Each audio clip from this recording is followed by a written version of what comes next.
Olá, seja muito bem-vindo ao portuguesemfoco.com. Eu sou a professora Eliane Vieira e este é o curso Questões Comentadas IBFC. Nesse curso eu vou comentar passo a passo as questões de português mais recorrentes nas provas do IBFC. Você vai ver exatamente o que você precisa fazer na hora da sua prova para chegar à resposta de uma maneira mais simples, mais prática e mais objetivo. Eu vou mostrar para você aqui nesse curso quais são os melhores caminhos para você resolver cada uma das questões de português do IBFC. E dessa forma você acaba ganhando tempo, você começa a acertar mais questões e é lógico que o seu resultado nas provas vai ser totalmente diferente do resultado que você tem hoje. O meu objetivo com esse curso é que você gabarite as provas de português do IBFC. E não importa se a prova é de nível médio ou de nível superior. Com esse curso, você vai estar muito bem preparado para enfrentar as questões do IBFC. Antes de eu começar a comentar as questões, eu tenho 3 observações a fazer. São observações muito importantes. Eu gostaria até mesmo que você anotasse aí na sua apostila, porque essas observações podem sim fazer a diferença na hora da sua prova. Bom, a primeira observação é a seguinte, é que de maneira geral a IBFC cobra gramática pela gramática. Você vai ver aqui no curso muitos comandos que vão pedir, por exemplo, a classificação morfológica de uma palavra, outros vão pedir a função sintática de uma palavra dentro de um contexto, outras vão pedir especificamente sobre o emprego do acento grave. Então são questões relativamente simples e que, depois que eu explicar para você passo a passo, você não pode mais errar, porque são questões com comandos bem diretos que cobram a gramática pela gramática. A segunda observação é a seguinte, o IBFC também apresenta certa fragilidade na elaboração dos comandos. Eu vou mostrar aqui também para você, ao longo do curso, alguns comandos que, de certa forma, são mal elaborados e isso pode trazer certa dúvida na hora de você responder. Então, para esses comandos, nós teremos uma atenção mais especial, porque na hora da prova você não pode ter dúvida, tudo bem? Depois, terceira observação. As questões do IBFC não são extremamente difíceis. Em geral, o IBFC cobra o básico da gramática. Então, esse conhecimento básico deve estar bem firme para você não errar essas questões que são mais fáceis e, é lógico, elas acabam garantindo uma certa pontuação para você, ok? Então foram essas 3 observações antes de começarmos propriamente as questões, comentar as questões de fato. Então nós temos aqui, para você entender um pouquinho a estrutura do IBFC, nós temos um texto, daqui a pouco eu vou te dar algumas dicas de interpretação. Não é um texto muito curto, mas também não é um texto extremamente longo que você, na hora da prova, vai ficar cansado de fazer essa leitura. É um texto razoável, ok? E é muito interessante que você já comece a se acostumar com a interpretação, com a leitura, porque isso facilita bastante na hora da prova. E aqui nós temos a primeira questão sobre interpretação e compreensão textual. O que eu vou fazer? A primeira coisa é a seguinte, eu vou ler o texto, vou fazer uma interpretação direta, objetiva, simplesmente marcando aqueles pontos mais importantes para que você entenda propriamente esse texto. O objetivo aqui não é que você entenda 100% dos textos do IBFC, não. Você precisa entender a ideia central para que você, na hora de resolver as questões, você não tenha qualquer tipo de dúvida, tudo bem? Então vamos lá, o título diz o seguinte, Minhas maturidades. Circunspecção, siso, prudência. Um texto de Mário prata. A primeira observação que eu gostaria de fazer é em relação ao título. Você percebeu aqui que do ponto de vista gramatical nós temos um problema de concordância. O pronome minhas está no plural, mas o nome maturidade está no singular. Aí você vai falar assim, ah, professor, então já começou aí o erro. Não, calma. Em relação ao texto, pode sim haver essa autorização de incorreção justamente pelo sentido pretendido pelo autor. Então você tem que tomar bastante cuidado com isso. Nós sabemos muito bem que existe, por exemplo, a licença poética. Então, em relação ao texto, tome bastante cuidado, porque isso aqui, nesse contexto, existe uma explicação. Quando ele fala minhas maturidade, e aqui embaixo, circunspecção, siso e prudência, esse pronome acaba concordando com os elementos que ele colocou aqui, ó, num subtítulo, digamos assim, ok? Então esse pronome concorda com esses três elementos. Eu vou colocar aqui 1, 2 e 3 elementos, por isso esse pronome está no plural. Dentro desse contexto, o autor não quer concordar o pronome com o nome, e sim com esses três elementos que estão no subtítulo. Circunspecção, somente para você saber, significa prudência, significa precaução. E siso, nesse contexto, significa também prudência ou bom senso. Então você percebeu aqui que esses três elementos nos levam a isso aqui, ó, a questão da prudência. Tudo bem? Então, compreendido o título, a gente pode começar a leitura do texto. É o que o homem pensa durante anos, enquanto envelhece. Já está perto dos 50 e a pergunta ainda martela. Um dia ele vai amadurecer.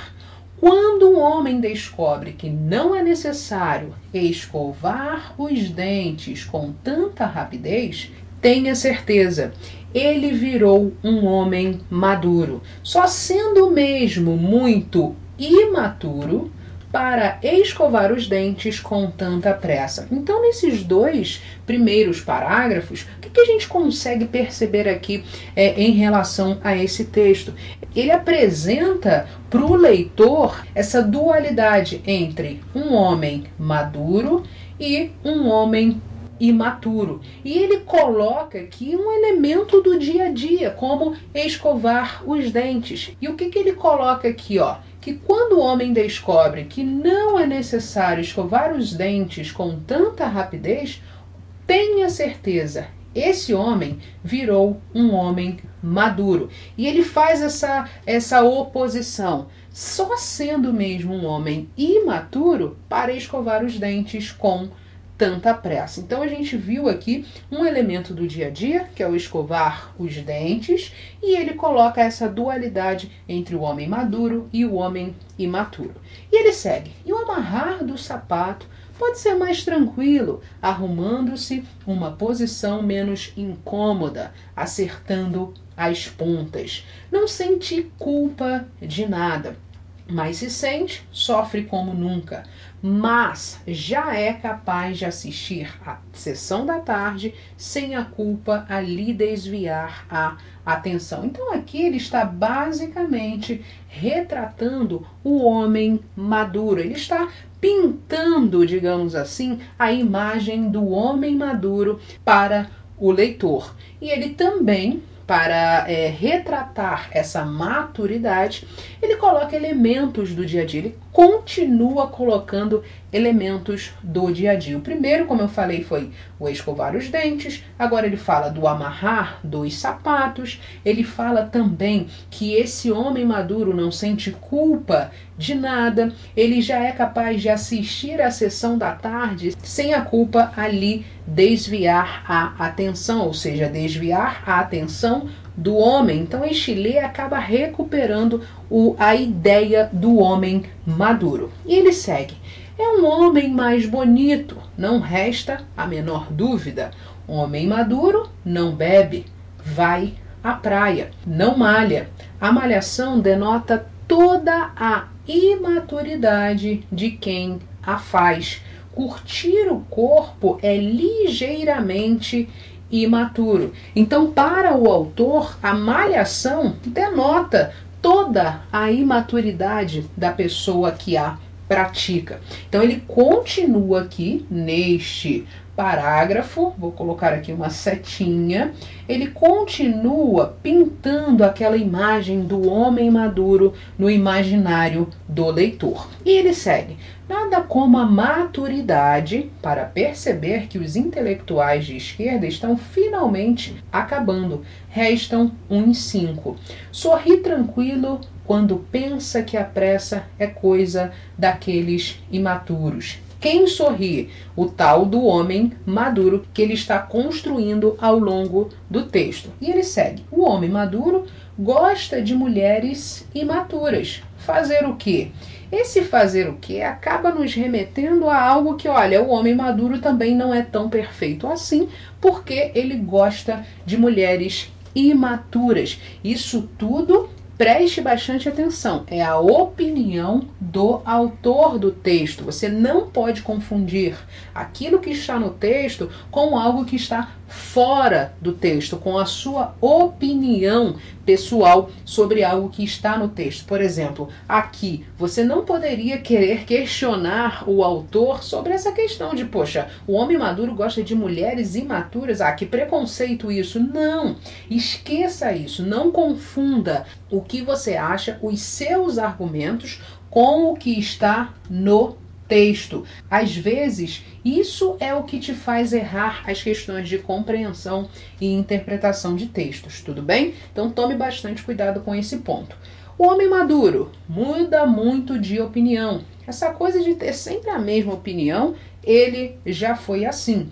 Se ninguém segurar, é capaz do homem maduro ficar com mania de apagar as luzes da casa.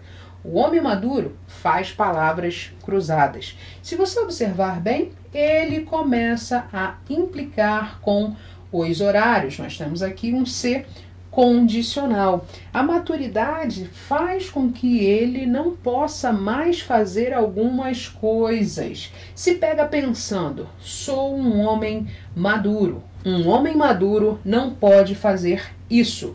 O homem maduro começa pouco a pouco a se irritar com as pessoas imaturas. Veja que é lógico que na cabeça do homem maduro ele não pode fazer determinadas coisas. Só que o homem imaturo, ele deixa isso num segundo plano. O homem imaturo acaba fazendo tudo diferente do que o homem maduro faz e do que o homem maduro gosta, do que o homem maduro acredita.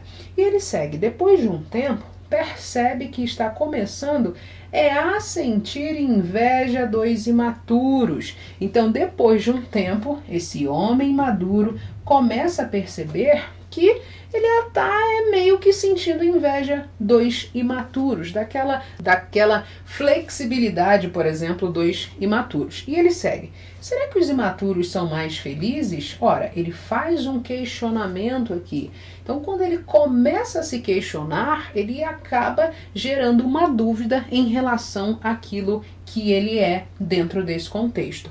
Pensa em quando começa a escovar os dentes depressa, mais depressa ainda. Então aqui nós temos uma intensificação. Bom, ele começa a escovar os dentes, primeiro depressa, depois existe um elemento intensificador, não é só depressa, e sim mais depressa. E aqui nós temos, mais depressa ainda. Temos uma intensidade maior. E você percebeu que lá no início do texto ele fala o seguinte sobre essa questão de escovar os dentes. Olha, quando o homem descobre que não é necessário escovar os dentes com tanta rapidez, tenha certeza, ele virou um homem maduro. E depois disso, lá no final do texto, ele começa a escovar os dentes depressa, mais depressa ainda. Então, aquilo que ele falou lá no início acaba sendo desconstruído no final do texto. E ele segue: o homem maduro é de uma imaturidade a toda prova. Ora, ele faz aqui essa oposição entre homem maduro e imaturidade. E no final, meu Deus, o que será de nós, os maduros? De novo, ele faz uma pergunta, ele tem um questionamento. Existe aqui uma dúvida sobre essa questão que ele tanto preza, que é a maturidade. Então, um texto de Mário Prata, muito interessante. Você viu que eu direcionei a interpretação, a compreensão do texto, simplesmente para a gente resolver as questões de maneira mais fácil, mais simples e mais objetiva. Aí você pode estar se perguntando, professora, mas eu não sei fazer isso. Calma, essa é a primeira aula do curso Questões Comentadas IBFC. Eu vou, ao longo do curso, comentar outros textos, textos de natureza narrativa, textos de natureza dissertativa, e aos poucos você vai aprendendo a raciocinar dessa forma que eu faço para resolver as questões. E isso acaba te colocando em situação de vantagem, porque você faz uma leitura direcionada e consegue chegar à resposta de maneira mais simples e mais objetiva. Então agora nós vamos para a primeira questão. Ela diz o seguinte: o texto começa a estabelecer uma lógica sobre a ideia de maturidade, que ao final é desconstruída. É exatamente isso que eu acabei de falar. Veja que lá no início, deixe-me voltar, ele começa a falar sobre a maturidade, começa a desenhar para o leitor essa questão da maturidade, do homem maduro. Ele fala que quando o homem descobre que não é necessário escovar os dentes com tanta rapidez é porque ele virou um homem maduro, e lá no final ele acaba desconstruindo tudo isso com aqueles elementos intensificadores que eu falei para você. Ele fala, olha, o homem agora ele está começando a escovar os dentes depressa e mais depressa ainda. Então essa desconstrução que foi feita no final do texto. E a banca segue dizendo o seguinte: isso fica marcado, ou seja, essa ideia que é desconstruída, isso fica marcado de modo o quê? Descontraído. Principalmente, por quê? Então, qual é o fator principal dessa estrutura, dessa questão lógica? E depois, no final do texto, ela é desconstruída. Isso acontece de modo descontraído. Esse é o comando da questão. Você tem que buscar aquela alternativa que indica esse modo descontraído, ok? Veja a letra A. Há um questionamento sobre a felicidade dos imaturos. Sim, há esse questionamento. Nós vimos isso aqui. Deixe-me ver aqui, nessa parte. Será que os imaturos são mais felizes do que os maduros? Essa é a pergunta dele. Esse é o questionamento desse homem. Só que isso não é feito de modo descontraído. Isso está no texto, sim. Só que, como eu falei para você anteriormente, o nosso foco está aqui, E isso fica marcado de modo descontraído, principalmente porque na letra A informação está no texto, mas nós não temos esse modo descontraído que a banca quer. Eliminamos a letra A. Veja a letra B de bola. É feito um apelo a Deus pelas maturidades dos maduros. O apelo é feito em relação ao homem maduro, aos homens maduros de forma geral. E lembrando o seguinte, que isso aparece no texto, sim, mas também não é esse modo descontraído, ou seja, essa desconstrução que ele fala aqui nesse ponto não é feita de modo descontraído por meio da letra B de bola. Por isso nós a eliminamos. Veja a letra C. O maduro começa a escovar os dentes cada vez mais depressa. Aí sim, aqui foi feito de modo descontraído. Por quê? Lá no início do texto, como nós falamos, ele diz que o homem maduro não precisa escovar os dentes com tanta pressa. E ao longo do texto, ele desenvolve, ele pinta essa imagem do homem maduro para o leitor, e no final o que ele faz? Ele acaba desconstruindo isso, porque ele simplesmente começa a escovar os dentes depressa e mais depressa ainda. Achamos, portanto, a nossa resposta número 1, letra C de casa.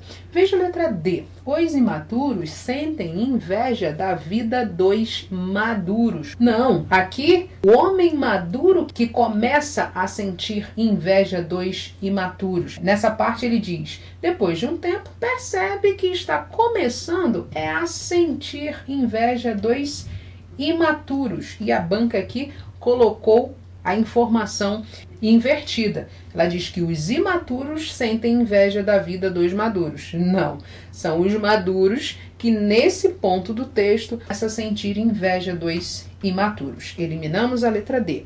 Veja a letra E. Os maduros revelam uma certeza em relação ao futuro? Também não. Veja que aqui no final ele fala assim, meu Deus, o que será de nós, os maduros? Então não há qualquer tipo de certeza, e sim dúvida. Por isso a gente elimina a letra E e comprovamos número 1 tem como resposta a letra C de casa. Veja a número 2. Ela diz o seguinte, o homem maduro é de uma imaturidade a toda prova.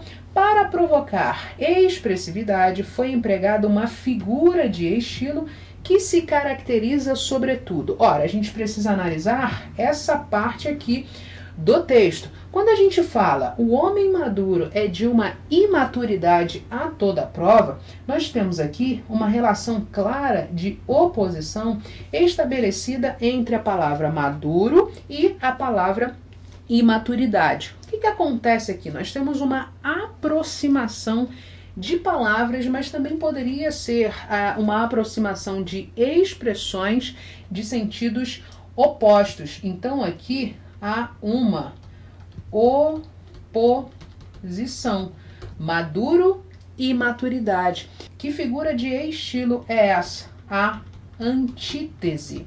Exatamente isso. Anote aí na sua apostila. A antítese é uma figura que preza pela aproximação de palavras e poderia ser também a aproximação de expressões de sentidos opostos. Então, a oposição é o elemento mais importante aqui. Agora sim, depois que a gente analisou a frase, a gente consegue facilmente chegar à resposta certa. Veja a letra A. Pela comparação implícita entre objetos concretos? Não, aqui não existe qualquer tipo de comparação, ainda mais implícita entre objetos. O que acontece aqui? Na letra A, a gente está falando de metáfora. Eu vou colocar aqui para você metáfora. Isso aqui, a comparação implícita, ou seja, sem aquele elemento como, é a metáfora. Eu vou te dar um exemplo para ficar mais fácil e mais claro de você perceber. Deixa eu me colocar aqui. Se eu falasse assim, ó, João é um touro. Eu estou comparando João ao touro, só que isso acontece de forma implícita, não aparece o elemento como. Se eu falasse assim, João é como um touro, aí eu teria a comparação, só que eu retiro esse elemento como, mas ainda assim a ideia de comparação está presente, só que ela é feita de modo implícito, ok? João é um touro, exemplo de metáfora. Com isso a gente elimina a letra A. Veja a letra B de bola. Por uma associação lógica de uma parte que remete ao todo. Não, aqui não existe uma parte que remete ao todo. Nós temos simplesmente dois elementos que dão ideia de oposição. Tem essa aproximação, são elementos que se aproximam dentro do contexto, mas nós temos a ideia de oposição. O que é? Qual é a figura de estilo que remete a essa questão, a essa associação lógica de uma parte que remete ao todo? Eu vou colocar aqui, é a metonímia, nome diferente e esquisito, não sei se você já ouviu falar sobre ele, mas a metonímia, de forma bem simples, prática e objetiva, é o uso da parte pelo todo. Quando eu digo assim, deixe-me colocar aqui, na verdade eu vou fazer o seguinte, vou colocar aqui embaixo, letra B, é o exemplo de metonímia. Se você tiver espaço aí na sua apostila, você pode colocar aqui ao lado. Eu acho que aqui não vai dar, mas vamos lá. Eu tenho aqui, ó, João lê Machado de Assis. Ora, quando eu falo João lê Machado de Assis, não estou falando que ele vai pegar o Machado de Assis e vai começar a ler. Não, nada disso. Eu estou dizendo que ele lê a obra do Machado de Assis. Essa é uma associação, como o termo, como a letra B está dizendo, é uma associação, é o uso da parte pelo todo, ok? Temos um exemplo, portanto, de metonímia. E com isso a gente elimina facilmente a letra B de bola.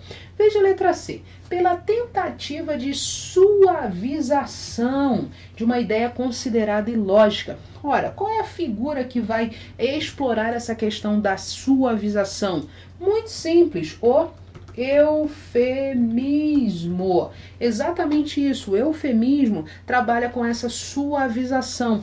Quando eu digo assim, João foi para o céu, ora, eu suavizei essa comunicação. Eu utilizei um elemento, uma expressão para suavizar aquilo que eu gostaria de comunicar. O que eu queria comunicar? Que o João simplesmente morreu. Mas para não utilizar essa linguagem seca, o que a gente faz? A gente utiliza o recurso da suavização, o eufemismo, portanto. Vou colocar aqui letra C para você ter um exemplo aí. Seguinte, João foi para o céu.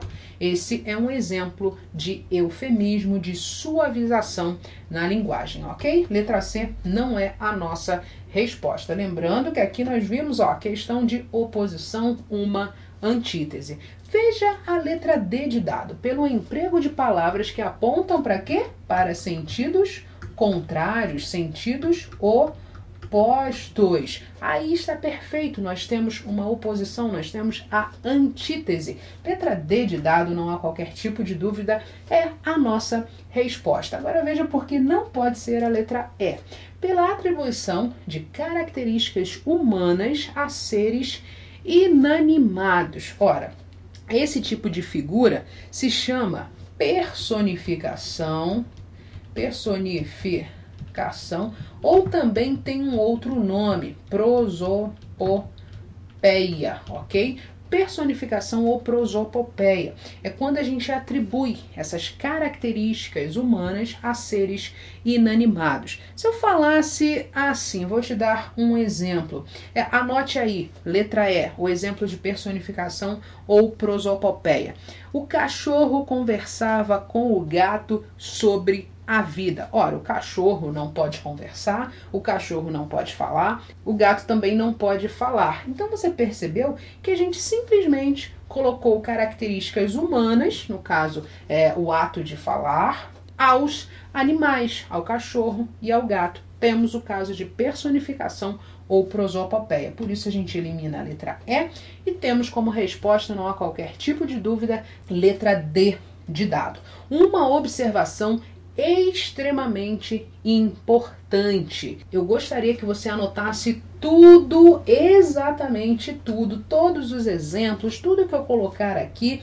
É muito importante que você anote. Seja um estudante ativo, as suas mãos precisam começar a se mexer. Não adianta ficar só assistindo a aula sem fazer qualquer tipo de anotação. Às vezes é uma dica, às vezes é um macete, uma forma diferente de resolver uma questão que te ajuda a chegar mais rápido ao seu objetivo, ok? Então não se esqueça disso, sempre faça anotações, mexa a sua mão, anote tudo que você puder aqui no curso Questões Comentadas IBFC. Agora veja a número 3. Ela diz assim, no terceiro parágrafo, o vocábulo destacado em e ou amarrar do sapato, vocábulo está aqui, amarrar, pode ser mais tranquilo, deve ser classificado morfologicamente. Eu falei isso lá nas observações. Algumas questões vão versar sobre elementos bem simples da nossa língua. Nesse caso aqui,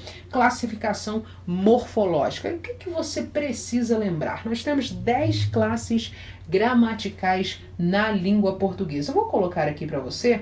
Anote, por favor, substantivo. Nós temos, eu vou colocar 1, 2, adjetivo, temos também o artigo, temos o numeral, temos o pronome, temos também o verbo, temos o, vou colocar aqui ao lado, advérbio, temos número 8, deixa eu me acertar isso aqui, número 8, temos a conjunção, temos também, número 9, a preposição e temos, por fim, número 10, a interjeição. Temos também uma 11ª classe gramatical que se chama palavras denotativas, mas as 10 principais são essas aqui. Então, vou colocar aqui também classe de palavras, ok? Então, essas 10 classes de palavras. O que o IBFC quer de você nesse comando de questão? Quando ele fala em classificação morfológica, anote isso, porque isso confunde, é uma coisa bem simples e na hora da prova você acaba ficando inseguro. Ora, classificação morfológica é isso aqui, ó, é você dizer se uma palavra é substantivo, é você dizer se ela é uma conjunção, se ela é uma preposição, se ela é um artigo, se ela é um numeral, enfim, essas 10 classes que estão aqui. É totalmente diferente se a banca pedir para você classificar uma palavra sintaticamente. Daqui a pouco tem uma questão sobre isso, sobre análise sintática, e eu vou mostrar para você o que você deve pensar quando a banca falar em análise sintática, ok? Então, classificação morfológica são as 10 classes de palavras mais a classe das palavras denotativas. Então o IBFC quer saber o seguinte: e o amarrar? Este amarrar é um verbo, um adjetivo, um substantivo,